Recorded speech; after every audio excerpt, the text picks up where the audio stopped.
ఇప్పుడున్న ఊరుకుల పార్కుల జీవితంలో ఏడాది కోపారైనా కుటుంబం అంతా కలిసి విహారయాత్రకు పోతారులా. ఇక గసండోళ్ళ కోసం మన తాన మస్తు పర్యాటక ప్రాంతాలు ఇప్పటికే ఉన్నా కానీ ఇప్పుడు కొత్తగా బ్లాక్ బెర్రీ ఐలాండ్ అనేది వచ్చిందుల్లా. ఆ ప్రాంతం అందుబాటులో ఉన్నదట. మరి ఏడున్నది ఏంది మీరు కూడా చూడాలి కదా, అయితే చూడుర్రి.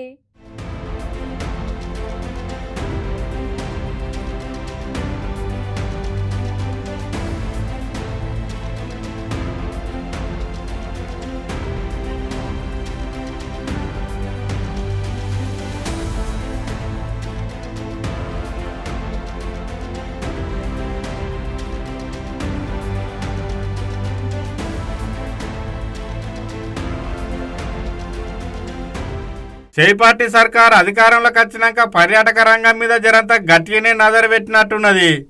ఇక పర్యాటక రంగంను డెవలపింగ్ చేసే కార్యక్రమంలో భాగంగా ములుగు జిల్లా తాడ్వాయి మండలంలో ఉన్న మొండ్యాలతోగు సమీపంలో కొత్తగా బ్లాక్ బెర్రీ ఐలాండ్ను ఏర్పాటు చేసింది తెలంగాణ సర్కారు.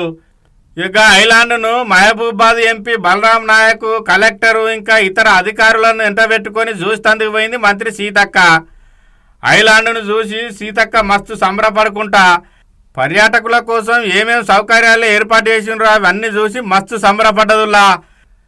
ఇక పర్యాటకుల కోసం ఏర్పాటు చేసిన విల్లు ఎక్కుపెట్టి గురిదీసి రువ్వడిగా బాణం గుంజి ఇడిచిపెట్టే వరకల్లా అధికారులందరూ ఎంతైనా ఆదివాసి బిడ్డ కదా మన మంత్రి సీతక్క, విల్లు ఎక్కుపెట్టి బాణం గురి తప్పకుండా వేసిందని సప్పట్లు కొట్టిండ్లు.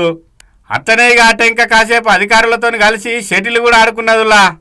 ఒక బాణాలేసుడు షటిల్ ఆడుకున్నాడే కాదుల్లో, అసలు ఆ బ్లాక్ బెర్రీ ఐలాండ్ను చూస్తే ఇంతకీ ఐలాండ్ మన ములుగు జిల్లానే ఉన్నదా లేకపోతే ఎక్కడన్నా విదేశాలలో ఉన్నదా అన్నట్టుకున్నదులా. ఇక అంతెందుకు, ఎంత ముద్దుగున్నదో బ్లాక్ బెర్రీ ఐలాండ్గా మీరు కూడా చూడండి. చూసిండ్రు కదా, మీకు కూడా సంబరం అనిపిస్తుందిలే ఎప్పుడెప్పుడు బ్లాక్ బెర్రీ ఐలాండ్కు పోదామా అని. ఇక అటెన్కా సీతక్క పేపర్లతోని టీవీలతోని మీటింగ్ పెట్టి ఇంకా ములుగు జిల్లాను పర్యాటక రంగంలో ఏ విధంగా డెవలపింగ్ చేసేది ఉన్నదో, ఇంకా ములుగు జిల్లాలో చూడదగిన ప్రాంతాలు ఎక్కడెక్కడ ఏమేమి ఉన్నాయి, వాటిని ఏ విధంగా డెవలపింగ్ చేస్తామనేది ఇగో గీ తీరులో చెప్పుకొచ్చింది ఇనుల్లి. గదన్న అట్టు ముచ్చట.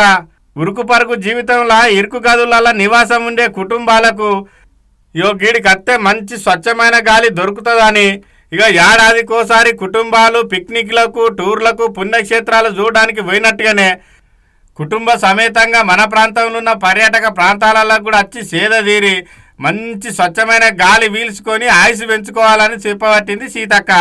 మరి ఆలస్యం ఎందుకు, ఇక మీరు కూడా కుటుంబ సమేతంగా ములుగు జిల్లా తాడ్వాయి మండలంలో ఉన్న బ్లాక్ బెర్రీ ఐలాండ్ను విజిట్ చేయండి. పర్టికులర్గా చెప్పాలంటే తాడ్వాయి పసరా నేషనల్ హైవే 163 మనం హన్మకొండ నుంచి వస్తుంటే లెఫ్ట్ సైడ్లో ఈ యొక్క బ్యూటిఫుల్ ప్లేస్ ఉంది. ఇక్కడ చుట్టూ వాగు ఉంటుంది. వాగు మధ్య ఇవాళ మనం ఇదంతా కూడా ఏర్పాటు చేసుకోవడం జరిగింది. చాలామంది జీవితాలలో రూములకు పరిమితం అయిపోయి ఒక సఫకేషన్లో ఉన్నారు. చాలామంది రోజుల తరబడి ఆఫీసులనే పనిచేస్తూ ఉంటారు. కానీ అప్పుడప్పుడు ఇలాంటి ప్రాంతాలకు వస్తే ఆయుష్ పెరుగుతుంది, ప్రాణవాయువు వస్తుంది, ఆరోగ్యం వస్తుంది. స్వామి టెంపుల్ ఆ తర్వాత మళ్ళీ ఏటూ నాగరం వస్తే మనకు ఐటీడీఏ ఇవన్నీ ఉంటాయి. అటునుంచి లెఫ్ట్ సైడ్ పోతే Tupakulagudem barrage, Sammakka Sarakka barrage, Devadula project, అట్లా కొద్దిగా ముందుకు పోతే బ్రిడ్జి, మంచి అద్భుతమైనటువంటి బ్రిడ్జి మా బలరాం నాయక్ గారు అప్పుడు కేంద్ర మంత్రిగా ఉన్నప్పుడు శాంక్షన్ చేయించిన బ్రిడ్జి. అది ఆ బ్రిడ్జి గోదావరి మీద ప్రవహిస్తూ ఉంటాయి. ఆ బ్రిడ్జి గోదావరి మీద బ్రిడ్జి నిర్మాణం ఉంది. బ్రిడ్జి దాటి అవతలి పోతే భద్రాచలం నియోజకవర్గం, బట్ ములుగు జిల్లా. మరి అందమైనటువంటి బొగత, మొన్నటిదాకా మనకు వర్షాలు పడ్డని రోజులు మనం చాలా సంతోషంగా చెప్పుకున్నది బొగత. అదేవిధంగా ముత్యాల ద్వారా ఇట్లా అక్కడ 2 మంచి గొప్ప ప్రాజెక్టులు కూడా, కొంగలమడుగు వాటర్ ఫాల్స్ ఇట్లా ఉన్నాయి. కాబట్టి ఇంకా చిన్న చిన్న ఈ టూరిజం స్పాట్స్ కూడా, ప్లేసెస్ కూడా తొందరలోనే మేము ఎక్స్పోజ్ చేస్తాం. ఇదే తాడ్వాయి అడవుల్లో ఇంకా పురాతనమైనటువంటి గుహలు ఉన్నాయి, వాటిని బయటికి తీసుకొస్తాం. అటు ములుగు నుంచి అటు రాయనగూడెం దగ్గర, కొత్తూరు రాయనగూడెం సైడ్ పోతే ఆ గుట్టల మీద మరి 700 ఏళ్ళ నాటి గుహలు కూడా, ఒక దేవాలయం కూడా, అది కూడా లక్ష్మీనరసింహ దేవుని గుట్ట మీద కూడా మరి మన పూర్వీకులు ఎప్పుడో 100 సంవత్సరాల క్రితం వాడినటువంటి గుహలు, ఒక దేవుడు గుడి రూపంలో కూడా ఉంది, అది కూడా డెవలప్ చేస్తాం. ఇట్లా ఇంకా చాలా ఉన్నాయి. సో ఇదైతే ఏడ రూములు లేవు, ఏడ ఏం లేవు, మంచి ఆకాశము భూమి మధ్యలో మనం ఇష్టమైనంత గాలి పీల్చుకోవచ్చు, మరి నచ్చినంత ఎంజాయ్ చేసుకోవచ్చు. పబ్లిక్ మంచిగా